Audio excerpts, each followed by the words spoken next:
UNSC में भारत की स्थायी सदस्यता की मांग तेज हुई। एलॉन मस्क ने भारत का खुलकर सपोर्ट किया है और कहा भारत को स्थायी सदस्यता ना देना हास्यास्पद है। दुनिया के रिचेस्ट बिलियनर ने इंडिया को पिच किया है for the United Nation Security Council permanent seat और वो रिचेस्ट बिलियनर हैं एलोन मस्क। जिस तरीके से आपने खुद देखा होगा कि India is rising, no question about it. उनकी फॉरेन पॉलिसी आप देख लें, this is the beginning of a new era. ने ये बोला है कि इंडिया को यूनाइटेड नेशन की सिक्योरिटी काउंसिल का परमानेंट मेंबर बनाया जाए। मेंबर वो ऑलरेडी है, परमानेंट मेंबर बनाया जाए। India not having a permanent seat on the Security Council despite being the most populous country on earth is absurd. Remember, India is a rising power. It's a secular diplomatic nation and a democratic nation that has constantly asked for a permanent seat as a deserving position on the United Nations Security Council. ना सिर्फ Elon Musk ने अब बात की है, इससे पहले India के वजीर आजम नरेंद्र मोदी साहब कई जगहों पर इस पे खुल के उन्होंने बात की और इंडिया के external affairs minister doctor Jaishankar ने ये कहा था कि ये जो यूनाइटेड नेशंस है इसको रिफॉर्म्स की जरूरत है और ये ऐसे ही है कि एक बस है जिसमें पैसेंजर्स बैठे हुए और कोई नया आता है तो उसको बैठने की जगह नहीं दी जाती। ये चाहूँगा कि हमें चाहिए कि हमें कंपैरिजन से बेहतर है कि पहले हम अपने आप को बेहतर करें, अपने नीयत को सही करें ताकि हम लोग आगे की तरफ चल सकें। अल्लाह भी कहता है कि पहले अपनी नीयत साफ रखो, फिर मैं तुम्हारी मदद भी करूँगा। सारे का सारा भारत जो है वो नरेंद्र मोदी के साथ खड़ा हो गया है। पहले डेवलपमेंट इकोनॉमी की। अच्छा, एलोन मस्क ने इंडिया को सपोर्ट करते हुए ये लिखा है कि दुनिया का सबसे ज्यादा आबादी वाला मुल्क, अगर आप उसको यूनाइटेड नेशंस की सिक्योरिटी काउंसिल की परमानेंट सीट के लिए नहीं उसको बेहतर समझेंगे या उस तक ये सीट नहीं पहुंचाएंगे, उसको ये सीट नहीं लेने देंगे, तो मतलब ये इडियोटिक एक बात है। उसको आप लाफेबल इसको लेना चाहिए कि क्यों आप ऐसा कर रहे हैं, आप इसको कैसे रोक सकते हैं। हाँ, बिल्कुल सही आप सुन रहे हैं कि एलोन मस्क ने इंडिया को पिच किया है for the United Nations security Council permanent seat और ये बात उन्होंने लिखी है ट्विटर यानी कि एक्स के अपने अकाउंट पर। एलोन मस्क का ये कहना कितना अहम है ये बात याद रखिए। एलोन मस्क दुनिया का एक बड़ा सबसे ज्यादा इन्फ्लुएंशियल बंदा समझा जाता है जो सियासत पर भी बहुत बात करते हुए नजर आते हैं और उन्होंने अब ये लिखा है कि इंडिया को यूनाइटेड नेशंस की सिक्योरिटी काउंसिल की परमानेंट सीट ना देना एब्सर्ड है और उन्होंने कहा कि जो कंट्रीज हैं वो ये नहीं चाहते कि जो अपनी ताकत उनके पास है वो दूसरों तक उसको ट्रांसफर करें या शिफ्ट करें, उनको ये पसंद नहीं है। ये एक बड़ा अहम टॉपिक इसलिए है कि सिर्फ एलोन मस्क नहीं बल्कि इससे पहले इसके ऊपर काफी लोग बात कर चुके हैं और ना सिर्फ एलोन मस्क ने अब बात की है, इससे पहले इंडिया के वजीर आजम नरेंद्र मोदी साहब कई जगहों पर इस पे खुल के उन्होंने बात की और इंडिया के external affairs minister doctor Jaishankar ने ये कहा था कि ये जो यूनाइटेड नेशंस है इसको रिफॉर्म्स की जरूरत है और ये ऐसे ही है कि एक बस है जिसमें पैसेंजर्स बैठे हुए और कोई नया आता है तो उसको बैठने की जगह नहीं दी जाती। तो हम आपके सामने ये रखेंगे कि एलोन मस्क ने इसके ऊपर जो ट्वीट किया है उसके अंदर क्या कहा है, क्योंकि nasdaq.com पर मैंने ये खबर पढ़ी, इससे लेकर इंटरनेशनल मीडिया और इंडियन मीडिया इसको रिपोर्ट कर रहा है। पहले मैं आपके सामने रखती हूँ कि एलोन मस्क साहब लिख क्या रहे हैं। जनवरी 21, 2024 ये डेट उनकी आ रही है और इसमें वो लिखते हैं at some point there needs to be a revision of the UN bodies. Problem is that those with excess power don't want to give it up.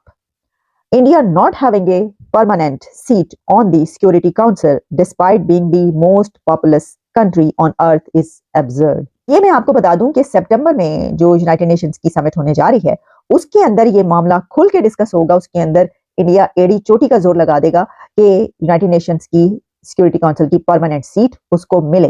और जिस तरीके से आपने खुद देखा होगा कि India is rising, no question about it. उनकी फॉरेन पॉलिसी आप देख लें, जयशंकर साहब का ईरान का दौरा, मास्को का दौरा, फिर उसके बाद डेवोस वो चले गए वहां से, और जिस तरीके से उनकी इकोनॉमी ग्रो कर रही है आपने देखा होगा। बोइंग ने, जिस तरह हमने पिछले सेगमेंट में कहा था, the biggest campus after USA they are building there in Bharat के अंदर।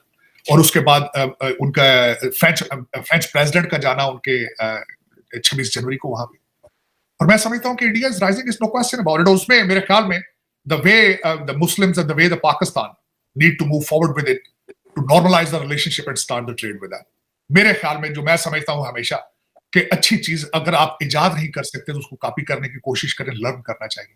मेरे ख्याल में इस वक्त पाकिस्तान में Pakistan is on a right track, लेकिन स्पीड इज स्लो। इसमें मैं यही कहूंगा। तो इससे भी ये पता चलता है कि जब एंटोनियो गुतेरेस भी इसके ऊपर सवाल उठा रहे हैं और कह रहे हैं कि ये जो अब समिट होगी तो इसके ऊपर बात होगी, और सिर्फ यही नहीं, मैं इसके ऊपर पहले भी ये कह चुकी हूँ कि वो दिन ज्यादा दूर नहीं है कि जब इंडिया को यूनाइटेड नेशन सिक्योरिटी काउंसिल की परमानेंट सीट मिल जाएगी और इसके लिए आवाजें जो उठ रही हैं उसमें बड़े बड़े नाम शामिल हो रहे हैं। बड़े दुनिया के मोस्ट इन्फ्लुएंशियल पीपल जो है वो इसके ऊपर बात करते हुए नजर आ रहे हैं। जैसा कि अब एलोन मस्क ने भी कह दिया, एलोन मस्क का ये बात कहना कोई ऐसे नहीं है, उन्होंने भी कुछ सोच के, कुछ समझ के, किसी वजह से बात की। एक तो ये बात अपनी जगह पर कि एलोन इंडिया में अपना बिजनेस लेकर जाना चाहते हैं और जा रहे हैं, अब तो वो पहुंच गए हैं, ठीक है ना। पहले जब वो ये बात किया करते थे कोई ऐसी, तो कहा जाता था कि जनाब वो क्योंकि वहां पे कारोबार करना चाहते हैं इसलिए कर रहे हैं, लेकिन अब तो उनकी फैक्ट्री प्लांट जो है वहां पे लग रहा है टेस्ला का। लेकिन ये बात बड़ी सादा और अजीब सी और वाकई लाफेबल होगी कि अगर ये कहा जाए कि एलोन मस्क जो है वो इसलिए कह रहे हैं कि अपना जो है वो बिजनेस वहां पर लेकर जा रहे हैं तो उसकी सपोर्ट करें। ऐसा नहीं है, उन्होंने सिर्फ ये नहीं, उन्होंने अफ्रीका को भी सपोर्ट किया इस सिलसिले में। ये बात तो है ना, मतलब इसकी कोई सेंस तो बनती है कि दुनिया का सबसे ज्यादा आबादी वाला मुल्क जो दुनिया के तमाम बड़े काम जो वो कर रहा है, यानी आप देखें वहां पर जो भी चीज अब बनती है उसको इस तरह मनाया जाता है कि एज ए पॉपुलस कंट्री वो कहते हैं कि हम सबसे बड़ा जो है वो दुनिया का कोई भी ऑफिस भी बनाकर दिखाएंगे, दुनिया की सबसे बड़ी कंपनीज भी वहां पर जा रही हैं, और जो उनका स्टेटस हो चुका है, जो इकोनॉमी की तरफ, जिस तरह अभी मैंने आपको इससे पहले जो प्रोग्राम किया उसमें मैंने आपको बताया कि उनकी स्टॉक मार्केट ने, इंडिया की स्टॉक मार्केट ने बीट कर दिया है हांगकांग की स्टॉक मार्केट को, तो और आपको जो है वो क्या चाहिए। तो ये दिन ज्यादा दूर नहीं है कि जब इंडिया को परमानेंट सीट जो है वो मिलेगी। इसमें देखें जो बात है वो क्या की जाती है, पहले मैं आपको ये बताऊं, वो जो कुछ कंट्रीज हैं जो वीटो पावर है उसके ऊपर बात करने से पहले मैं आपको ये भी बताऊं कि ये बात की थी कि ये जो है अफ्रीका जो है उसको देखा जाना चाहिए, तो उसके ऊपर एक और ट्वीट भी की गई थी। ये ट्वीट की थी American born Israeli venture capitalist Michael Eisenberg ने, और उन्होंने ये कहा था कि इंडिया का नाम क्यों नहीं। ट्वीट के नीचे उन्होंने ये लिखा, एंड व्हाट अबाउट इंडिया, और फिर उन्होंने पूछा कि dismantling of the UN and build something new with real leadership. यहां तक उन्होंने सजेस्ट कर दिया कि ये जो मौजूदा यूएन की है सूरत हाल, इसको डिसमेंटल कर दें, आप नई लीडरशिप लाएं, इसमें रिफॉर्म्स करें, और ये जो यूएन की रिफॉर्म्स करने वाली बात है ये पूरी दुनिया में की जा रही है। तो अब वो कौन से कंट्रीज हैं कि जो जिनको वीटो पावर हासिल है और वो इसमें कहीं ना कहीं जो वो टांग अड़ा देते हैं किसी कंट्री के लिए, तो देखें उसमें US, UK, China, France, Russia, ये कंट्रीज हैं, लेकिन इन कंट्रीज में से भी मैक्सिमम ऐसे हैं कि जो इंडिया को सपोर्ट करते हैं। वीडियो देखने के लिए धन्यवाद दोस्तों। आशा करता हूँ कि आपको ये वीडियो पसंद आया हो। अगर आपको ये वीडियो पसंद आया हो तो प्लीज़ इसे लाइक, शेयर और सब्सक्राइब कर दीजिए। वंदे मातरम। जय हिंद।